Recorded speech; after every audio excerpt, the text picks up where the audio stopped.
Hey everybody, it's me Peyton, your friendly neighborhood wardrobe stylist. If you are here from TikTok, welcome to my YouTube channel. It's not nearly as cool as my TikTok. It's coronavirus time. We're all quarantined. We're all stuck inside. And I have been working, thank God. So I have been watching a bunch of fashion YouTube videos, trying to stay inspired.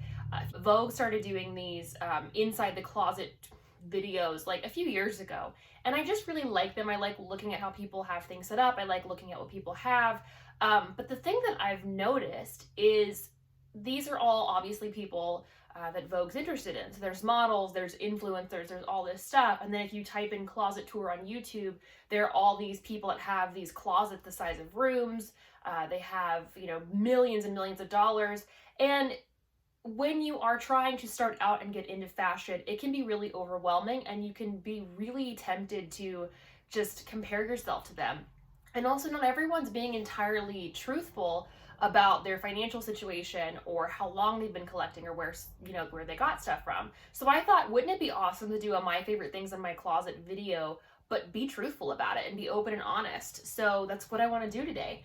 I am, as some of you guys know, a wardrobe stylist, and I have been doing this now since 2011 professionally, time since January 2017. That means I haven't had to have a day job, I haven't had to take anything else on, but I was fashion blogging in 2008.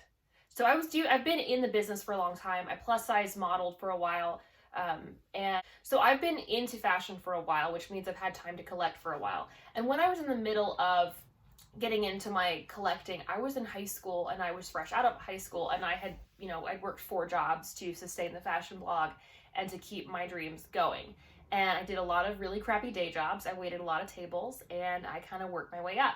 So I want to be completely open and honest about how long I've been collecting, where the pieces came from, and how I make my money. Because I think that a lot of people see like the designer things and they just think, oh, she must come from mommy and daddy money or whatever. And it's not true. So I have multiple streams of income, which I know that if you're someone that follows business owners on the internet, you're probably sick of hearing, but I'm going to be open and honest. So I had to cut this because my dog was chewing her butt.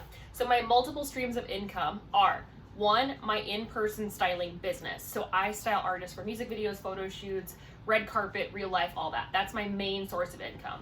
So I also personal shop. So I meet with people and I go shopping for them for their wardrobe, for their everyday life, for an event. So I do that. I do online sessions where I do both those things. So I style business owners, I style regular people, I closet audit, I do anything that you could possibly want. I'm basically a virtual fashion therapist. So that's my 3rd stream of income. I have a Patreon page where I do videos like this, but they are more broken down and we get more in depth. So I have that. Also, if you join that, you get discounted virtual sessions with me, just a little small plug. And I wrote a book. So that is 5 streams of income, all based in fashion. I hustle all the time to make my dream come true. My dream is to continue doing this and continue making a living. So those are my 5 streams of income. I'm not just someone that, just styles and that's it. There's arrow, we have bow and arrow now. I have a lot of work that I do and I bust my butt to make sure it happens. So that's my multiple streams of income. I'm being open and honest and transparent. I am 28 years old. I will be 29 in a month. So I've had time to collect, and I also have no children. So I have disposable income when the months are good. With styling, there are some months that are better than others, especially in the music business. So it just varies. But let's stop yapping. Now you know my background. Let's get into it. Okay, so I turned my overhead light on just so I could see into my drawers, so I apologize. Also, I love the irony of me doing this fashion video and I'm wearing my Tina Belcher socks from Bob's Burgers. So balance. Tina Belcher is my spirit animal. So the first thing that I want to talk about is vintage t-shirts. Most of our money, and when I say our, I mean mine and my husband's money. He is a musician. We can share clothes. It kind of works out. This is his jacket that I stole. We love vintage t-shirts, so I'm going to show you some of our favorites. And yeah, these are great. I also realized, so my favorite band's the Beatles. The picture that is on this wall that you saw before is Klaus Voormann lithograph. So Klaus Voormann did all the artwork for Revolver, and he was also a bass player in John's band, played on George's records, played with everybody, and he was dating Astrid Kircher, the photographer that did all the photos of the Beatles in Hamburg before they made it big. He's just like really big into Beatle world. So Klaus is on my side, and I love the Stones. Keith Richards is my like second love. But I realized that I have like no Beatles shirts anymore. And I think I have one Beatles related shirt, and I think the reason is when I was in high school, my freshman year of high school, I wore a different Beatles shirt every single day for a year. So that's 180 school days. And I think that I also just had all the ones from Target, and everyone started wearing them. And I also got really like gatekeepery when Across the Universe came out, I think it was sophomore year, and I just got like pissed off about Beatles shirts. So I need to get more now that I'm looking at how many Stones shirts are here. The other picture in the background, it's really cool. It is a Ronnie Wood drawing. It's a lithograph of a drawing he did of John Lee Hooker. So we have the Beatles and the Stones represented in our room. I was a Beatles fan first. Actually, I was a Monkees fan first, which brings me to this one. So if you guys remember, I was born in 91. So Nick at Night used to do reruns of the Monkees. And this is a t-shirt from around that time period. I think this is a late 80s t-shirt. So when the Monkees came out on MTV, I did not know, I think it was Nick at Night. So I watched cartoons all day long, and I had no idea that reruns were a thing. I just thought if you were a real person on TV, then like that was happening in real time. So my favorite show was the Monkees, and I had a crush on Davy Jones. And I think that kind of explains my taste in men for the rest of my life. And it took me a long time to, when my dad finally explained to me, this is like pre-internet, and he's like, Peyton, you know that Davy Jones is like 50. I'm like, no, he's 20. I saw him in the show, I did the math. And I found out that Davy Jones was like in his 50s, and I couldn't marry him, and I was really sad. And then I've actually got to meet the remaining Monkees after Davy passed away, and it was really cool.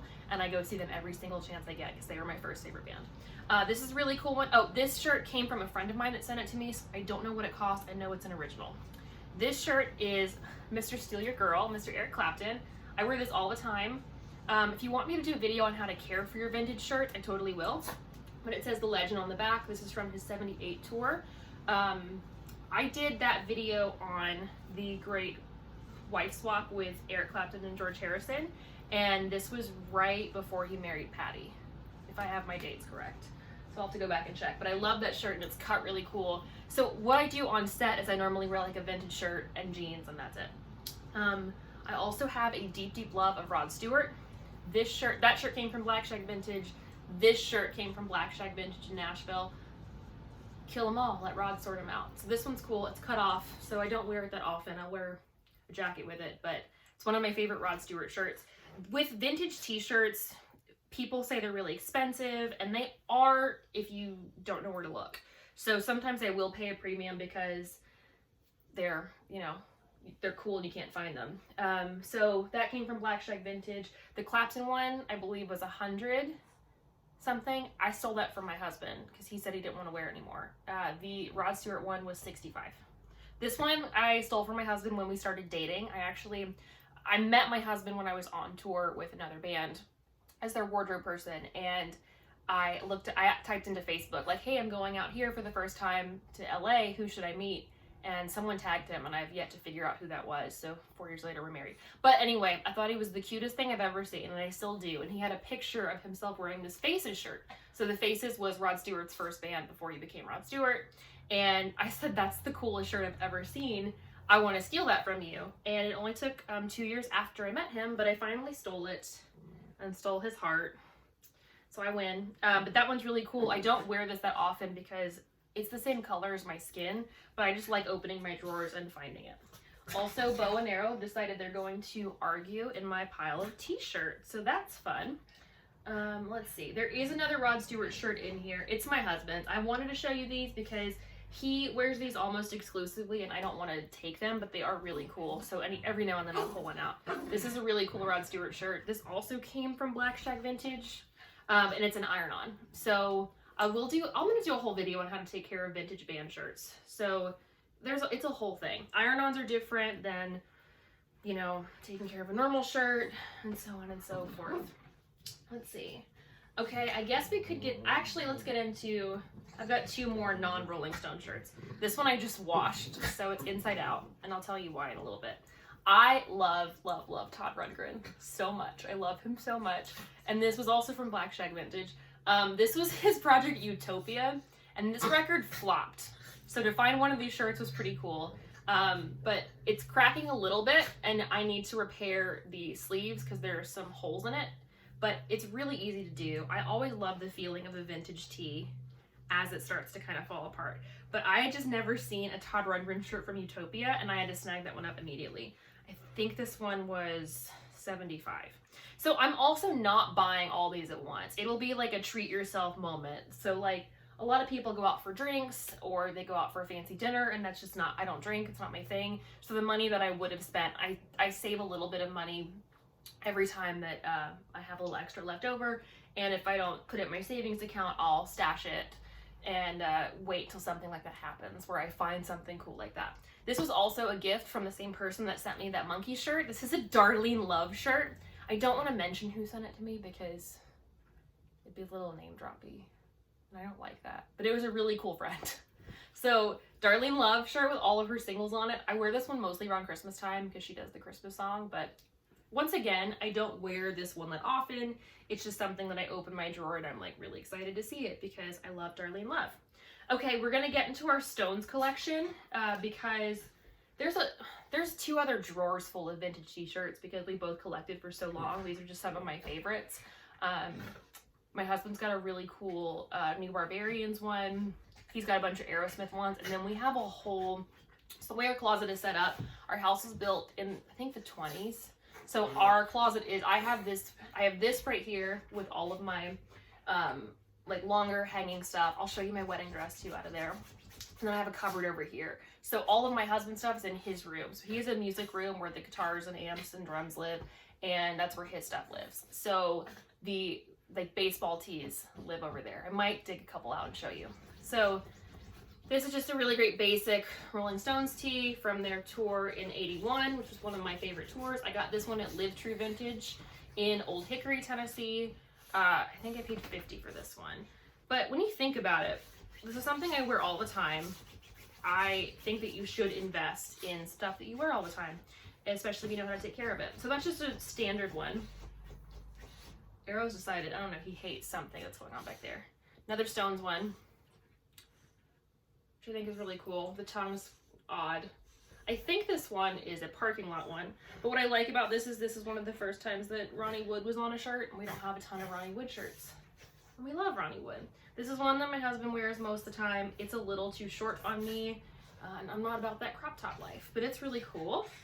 And then we have this guy that I love with the dragon on the back. This one is so thin, so this one does not get worn that often, but when it does, we get a ton of compliments on it. I also highly recommend marrying somebody the same size as you that has similar taste and stuff. It really works out. God, we have a ton from this tour. I don't know what he paid for this one. And I think he got this one online. It's also just another cool one. Because look at the back of it. He's got a really cool one too from Marshall Amps. It was like one of the first promo tees, and I don't know where that one is. But anyway, those are just some of the band tees. And the way that I style these is I often wear them just like this. I'll put on one of my scarves. These are all from I'm With the Band. These are all from I'm With the Band. And I'll put on like a pair of ripped jeans and some ankle boots. We're going to get into boots in a little bit. This is my favorite t-shirt I own.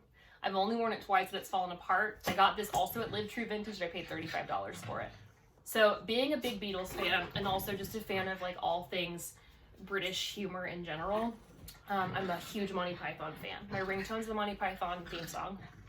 And Monty Python did a parody of the Beatles called The Ruddles. So this is a promo t-shirt from, you see these guys? This is a promo t-shirt from The Ruddles. And it says Ruddlemania on the back of it. It's falling apart. This one never gets worn. I dig it out just to show people because I love this shirt so much. I think a lot of times too, you'll go online and you'll search like vintage t-shirt and you'll find like people have got these stuff, like these shirts at Goodwill, and they drag them up to $200. So you can get into like really expensive concert shirts. Like 5 years ago, I would think it's so stupid to pay $100 for a t-shirt, and some of you guys might. So it could be. But some of them are collectible, and some of them have like, you can get different versions of things. It's like concert posters or art. A lot of people get into it, but I think they're cool. They're stuff you can't get everywhere else. I do have like modern band shirts too that I wear on a regular basis. If you don't want to spend the money for the vintage ones, check out Chaser and check out Daydreamer clothing. They make really great ones. I have a bunch of their stuff too that I wear to work, but those are just some of my favorite vintage concert t-shirts. Okay, so I want to get into bags next. I did a whole video on selling off all my designer bags last year, and I want to talk about bags as an investment. I want to talk about bags when you should spend the money and when you shouldn't. So I carry around my entire world in my bag, and I need something durable. I need something that looks cool. And the vintage designer bags that I carry, they all kind of fit that vibe, and they're all pretty sturdy. So I had, at one point, my last house, I had an entire room that was my dressing room. So I had 3 rolling racks and 2 bookshelves and a dresser, and I was able to have a lot more, as you can imagine, in that room. So I just filled it. I thought, well, if I'm working fashion, I need to have all these things out. I need to have people see them. I need to have them know that I mean business. And when we moved into this house, not having the 3rd bedroom to get dressed in really kind of put a damper on that. And I also had to kind of like reevaluate my priorities and only keep what fits in here, but also keep what's practical for me. You know, I had the Chanel bag, the purple one, if you guys saw the video a few back, and it was great. It was beautiful. I paid $1,500 for it on the Real. I saved and saved and saved and saved for that one, you guys. And I think I did payment plans on it. Get out of here, stop chewing your flies. And when Karl Lagerfeld, the creative director, died, I sold it and made $2,000 on it. So I sold it for $3,500 and made a $2,000 profit. I also had an Hermes bag that was a her bag, and I thought, I work in fashion, I need an Hermes bag.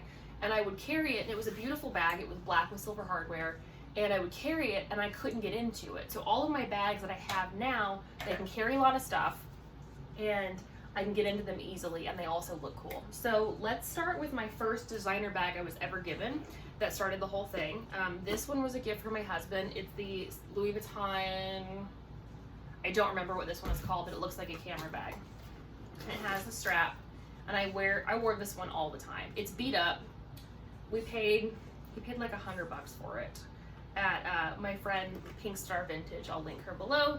But she had a lot of these cool bags, and I actually fell in love with this bag a year prior and was dating somebody else who said, you don't need a $100 purse. That is so stupid. But I loved it. And a year later, my husband went back and got it for me. This one is great on set. It fits so many things. I just throw it over my shoulder. It's made of canvas, so I can beat it up. And it's really easy to get in and out of. So I have a bunch of clips and boob tape in here all the time anyway. So that was my first one. That's what got this whole thing started. This one was my grandmother. She passed away in February. So I know that I said I probably wouldn't have a Chanel bag again for a long time, but when my grandmother passed away, before she passed away, she gave me this. It's her camera bag.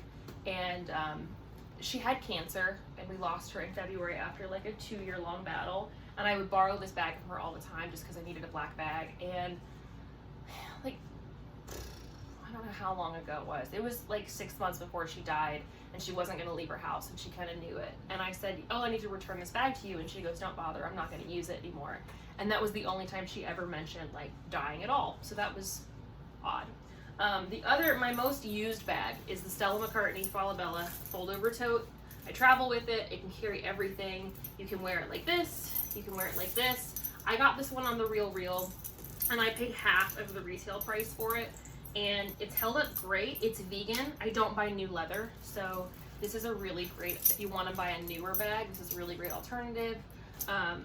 I don't buy new leather because I don't eat animals, so I don't want to like support that, but to each his own.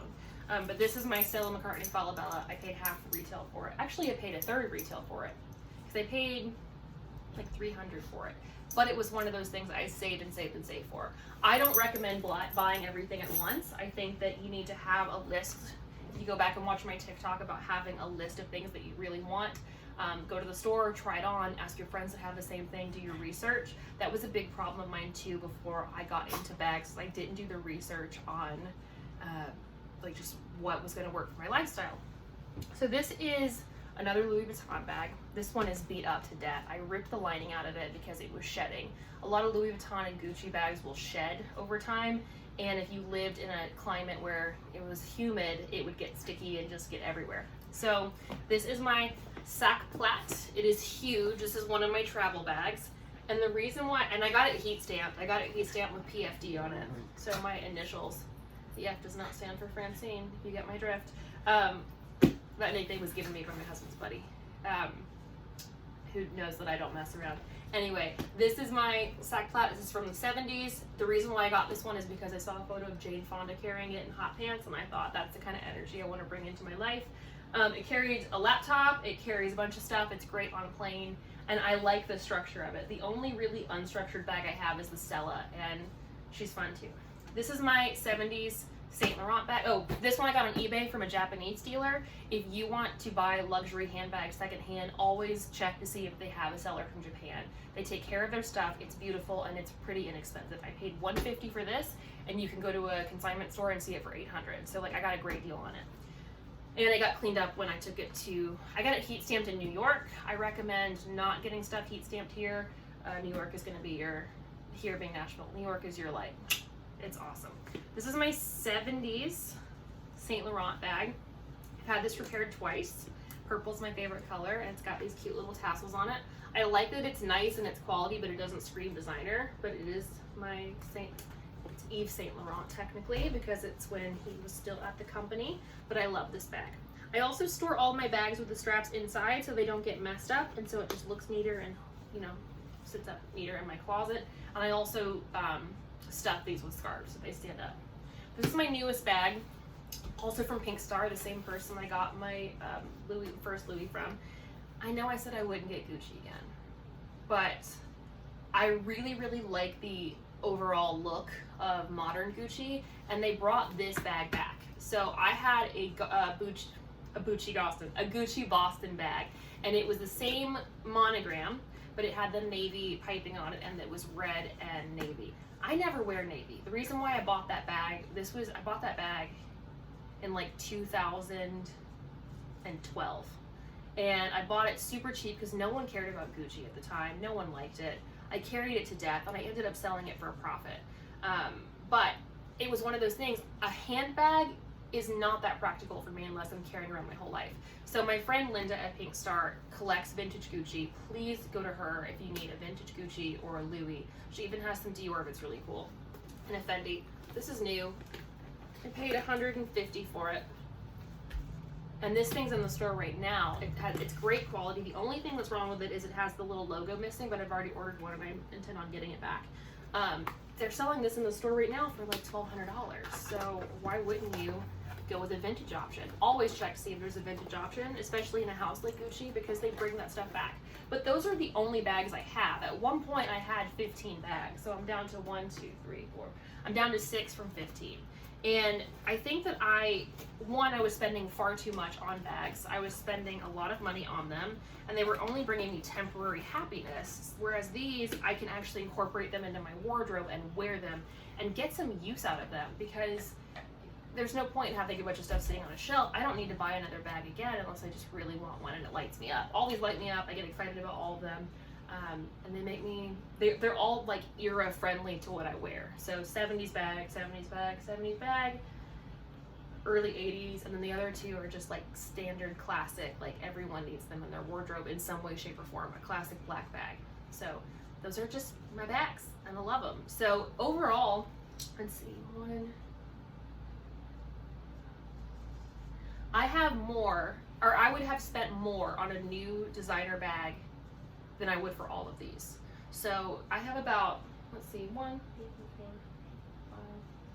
about $700 in bags that I've accumulated over the last 5 years, whereas a new Gucci bag, you can't get a new Gucci bag for under $900. So I think I ended up making a wiser decision, and most of these I can turn around and sell if I ever needed to.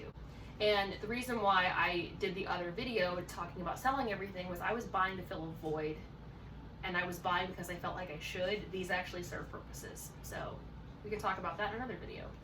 All right, we're gonna talk shoes. So my overall style has changed ever so slightly over the years. I used to just be loud head to toe completely, and now I'm more like basic. I love jeans, plain t-shirts, and I bring my funky in through accessories and bags and shoes, which are also accessories. I don't know why I said that, but I love shoes. I've always loved shoes. And the reason why I have like such a deep passion for shoes is because when I was a lot heavier and I was like a size 16, I couldn't get the cool clothes, but I could get the fun shoes. So I'm gonna just kind of show you a few of my favorite pairs of shoes. I bought these like 2 days ago.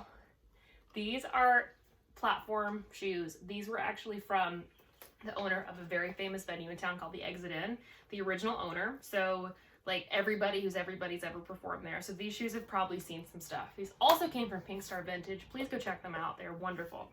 I made these. So I recently styled a music video where I did a recreation of a very famous rhinestone jacket, and I had a ton of rhinestones laid out, like, you know, laying on my table. And I love a rhinestone. I love glam. I love all that kind of glam rock stuff. And I was recently given a bunch of shoes to kind of just do whatever I want to with them. That happens a lot. A lot of people just give me stuff saying, if you have a client that can use them, you know, go for it, whatever. But I had a ton of rhinestones laying around, and I had a bunch of E6000, which is the rhinestone glue. So I made these. I don't know where I'll wear them to, but I think they're super fun, and I posted them on my TikTok the other day, but why not? I have a pair of just black platform boots that I wear all the time that are very similar. These were my Christmas gift. These are Margiela boots. So very simple, yeah, my Wonder Woman shoes from Margiela. I think these were from a few collections ago. These came from Flip Boutique in Nashville, Tennessee. They are a consignment store, and I just like that they're just fun. I wore these with a black jumpsuit and a bunch of silver jewelry. Super fun. These are my oldest shoes that I have in my closet, and they get brought out every now and then. Bo's getting out all her toys too. So these were from a vintage store in Chelsea, and I got them in 2008. So they are all my favorite colors. I wore them, and they've been resold twice. I also have a pair that I found later at a thrift store, I think it was in Ohio when I went to go visit one of my friends, but they're the same brand, same company, but it's brown and tan and like a lighter brown. But these are my favorites because they're all my favorite colors. These are all the colors in my house too, so I always think these boots have been like an inspiration in that. But these were in a really shady basement in Chelsea, so I really appreciated that. And I normally wear an ankle boot, so I have the ankle boots where they're silver. I have the leopard ones. I have the snakeskin ones. My uniform is kind of t-shirt, jeans, ankle boot. And I have a bunch that I've got a pair of purple ones. I have a pair of my baked potato ones that you see all the time, but these are my fun ones. These are my wedding shoes. I love these shoes so much. I've used them for a couple people's photo shoots, and what I like about them is it has a rubber grooved sole. So these were so comfortable. I stood in these for forever. We eloped, but I got to walk around the streets of New Orleans and get our pictures taken and not feel like my feet were gonna fall off. So these are just Jessica Simpson. But look how cool they are. And like I said, I've used them for a couple shoots, but I might wear these on my birthday this year, or my anniversary or something. They're in the same week. Those are just some of my favorite shoes. So with these, the Margiela boots were probably the most expensive. Those were a gift, so I'm not sure what they were. No one here really likes Margiela, so I can't imagine them being more than $70. Wedding shoes were $35, thanks Jessica Simpson. The rhinestone ones were free. These were $50, and that was 10 years ago, 12 years ago. These were $100. But they're all pretty sturdy. They're all something I'll wear. And if I use these for a photo shoot, they're immediately write-offs. So I wouldn't recommend wearing any of these in your everyday life, except maybe the platform ones. But for me, I do wear an ankle boot every day. I actually could probably wear the Margiela boots today. It's like 100 degrees outside. So no one really wants to wear anything. These actually look pretty cool with what I'm wearing. Maybe I'll wear these for the rest of the video. That works, yeah. I'm gonna wear these the rest of the video. Let's do it. I'm going to show you my favorite dresses. Obviously, with the world being kind of shut down right now, I don't have a ton of occasions to wear a dress to. Some of these are more casual. My dresses are definitely more special occasion, but I do have a bunch of these that are my favorites. So let's get into it. This is a vintage Biba dress. So Biba was a very famous boutique in England in the 60s and 70s. This is one of my favorites. This is actually the dress I'm wearing on my profile photo. So, and all the other clothes.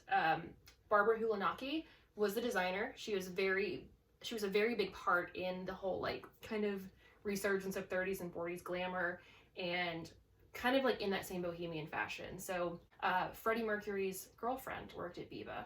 and that's where they met. And he used to wear a bunch of Biba stuff. Twiggy modeled for Biba. Just go look her up if you don't know her. I love Biba.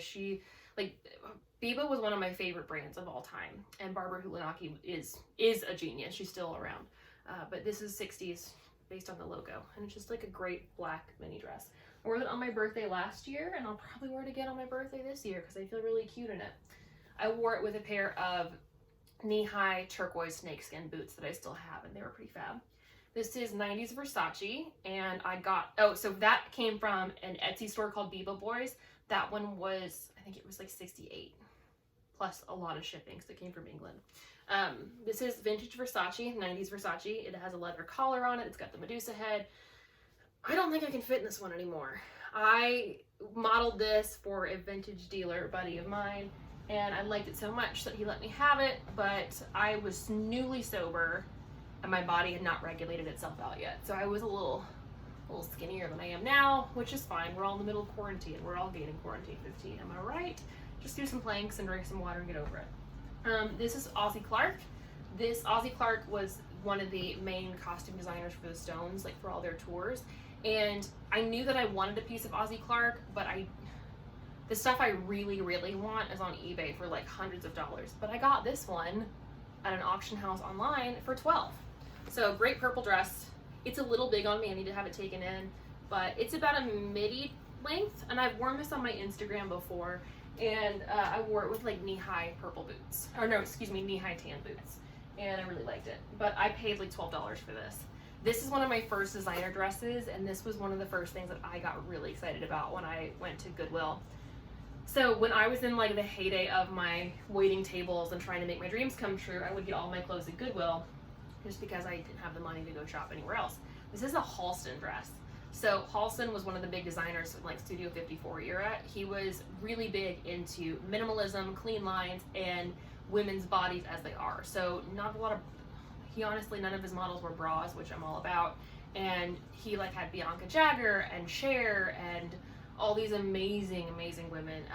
There is a really good documentary called Ultra Suede in Search of Halston. Go check it out if you can. But this is a full-length Halston gown, and it wraps. So when I've gained weight and lost weight, it's been able to go with me, and it's got a sash that goes around with it. I paid $8.99 for this. I remember like just freaking out over it. I also have a Halston blazer that I also got at Goodwill that matches, and I'm also wearing that in some of my promo photos that I just did earlier this year before the world shut down. I need to get it tailored because it's a little big on me, but I've had it dry cleaned. I have not worn this in a minute. But Halston, and it's my favorite color, so I'm all about it. Let me hang this guy back up. Actually, you know what? We'll do blazers after I show you the last grand finale of the dresses. Hey, Arrow. Arrow's decided to join us and to not chew his own butthole. So this is also a Louis Vuitton garment bag that I got as a gift. It's falling apart. This is the wedding dress, you guys. So funny story about this dress. This is a Marchesa dress.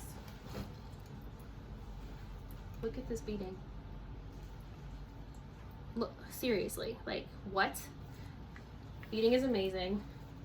It's gorgeous, full length. It's got a huge slit in it. You can't see it really, but this is essentially, sorry Arrow, I said on you. This is a dress that I cut out of a Vogue magazine probably 5 years before I even started dating my husband. So I started dating my husband in 2016, and I remember seeing this dress going like, that's the dress. That's the one I want. And I never honestly thought I would get married.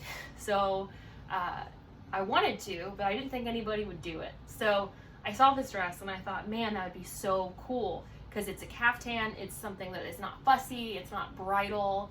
And I didn't really want a wedding. I just wanted to elope and have a fun party. So my husband was one of my best friends for 2 years before we started dating. He moved to Nashville and we started dating in April 2016, end of April. And I was getting ready to take him to Memphis to do like his birthday celebration in June. He's a musician because I'm a stereotype. And I wanted to be the cool girlfriend that took him to Memphis to like show him all the music stuff. So before we leave, I'm getting my nails done. and there's a store next door. It's called UAL, United Apparel Liquidators. It's very much like a high-end TJ Maxx. And I thought, let me go look in there just to see if there's anything cute I want to wear on our vacation. And I go through the clearance section and I see this sleeve and I go, that's not it. And it was the same dress that I had cut out in 2011 and had on a mood board of mine that I wanted so desperately. And he was with me. And I had to explain, like, this is a 59 Les Paul of dresses. And he goes, oh, okay, cool. You should try it on. So, because I didn't want to freak like my new boyfriend out after like a month and a half of dating, and tried it on. It fit immaculately. I needed like almost no alterations, and it was $100. So he goes, yeah, buy it. So the next day we leave for our trip, and he proposes. And I remember thinking, is it because I bought the dress? It wasn't. He'd already planned on it. So we started dating in April, engaged in Jan, married in September, and this is the dress that I wore, and that was almost 4 years ago. So date your friends. It works. But, I mean, seriously, like, sometimes I just pull this out of the bag just to like stare at it. But I had to end on this dress. Had to. I mean, it's amazing. But yeah, and I wore that with the gold sparkly shoes. It was super fun. So let's move on to jackets because I just brought out that Halston blazer. Holy cow, I just realized how long this video is going into. So I'm not going to get into all of my jackets. I think that I'm going to do a video on my jewelry and the rest of my extra stuff I have later.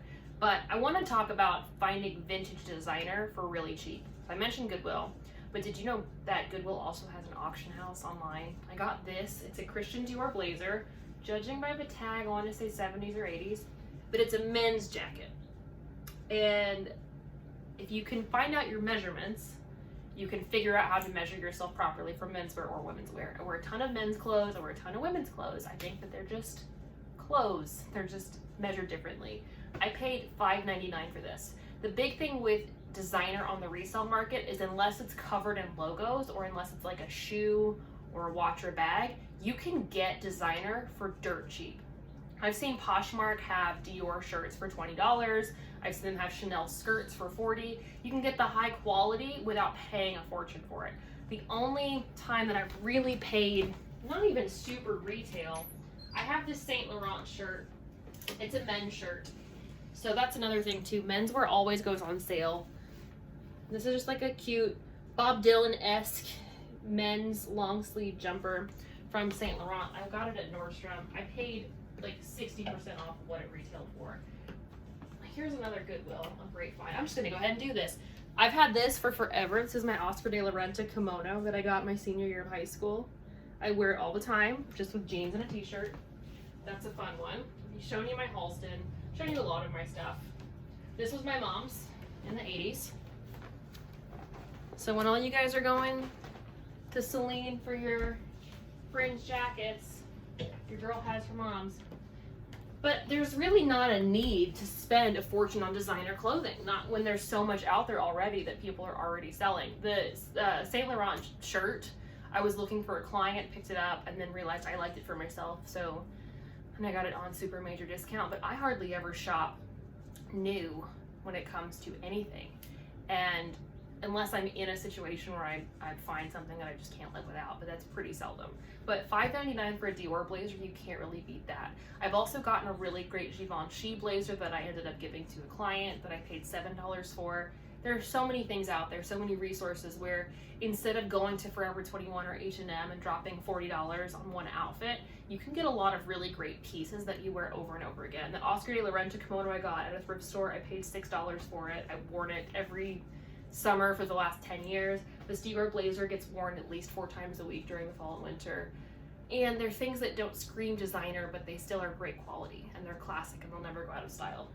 Those are just a few of my favorite things in my closet.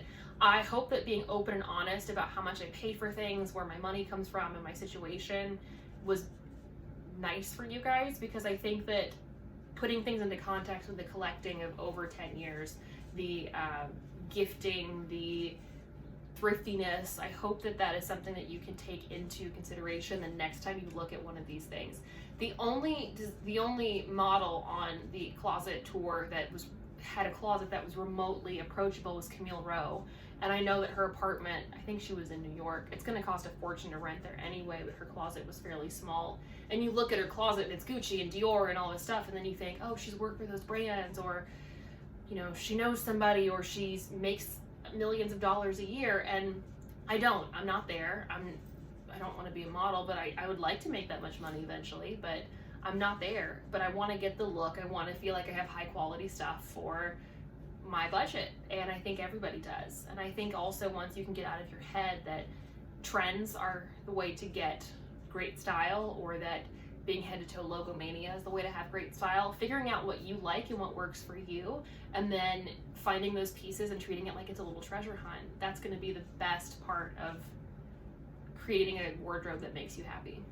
So I just ordered some taco salad from the Wild Cow, which is my favorite veggie place in Nashville. I'm gonna eat that and put all these clothes away now.